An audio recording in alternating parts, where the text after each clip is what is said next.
Eto na yata ang pinaka nakakagulat na trade in recent history ng NBA. No one saw this coming. Yan ang sabi ni Shams Charania na kahit siya ay nagulat mga idol dahil ang buong detalye sa trade na ito ay napakalalim mga idol. Hindi alam ni Lebron, hindi alam ni AD, hindi alam ni Luka na matitrade na siya papuntang Los Angeles Lakers. At ang involved sa usapan mga idol ay walang iba kundi ang mga GM lamang ng mga teams. I can assuredly tell you it's a fact. LeBron James had no idea this was coming.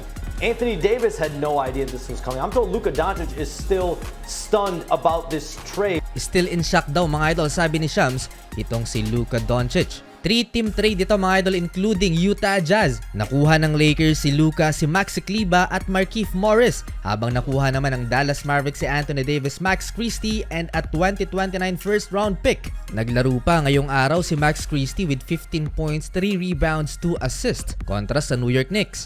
Sinong mag-aakala na ang perennial superstar mga idol na si Luka Doncic ay maititrade kapalit ng 31 years old na si Anthony Davis at laging prone sa injury. 25 years old pa lamang si Luka Doncic at kung titingnan parang untouchable sa trade to mga idol. Para mo na rin trinade yung 25 years old LeBron James noon sa Cleveland Cavaliers. At eto pa ang nakakagulat mga idol sa nangyaring trade. Ilang araw pa lamang ang nakakalipas dahil etong Dallas Mavericks daw ang nag-approach sa Los Angeles para i-trade na itong si Luka. Ayon kay Shams Charania, kaya pumayag din kagad itong Los Angeles Lakers dahil for the next decade, etong si Luka daw ang magiging face of the franchise. Sino ba naman ang ayaw no? Ang problema dyan mga idol, tumatanda na si LeBron James, paniguradong naghahabol yan ng championship. At eto ang isa pa sa nakakagulat na sagot ng Mavericks GM na si Nick Harrison kung bakit si Anthony Davis ang kanilang kinuha dahil naniniwala daw sila na ang depensa ni AD ang magdadala sa kanila ng kampyonato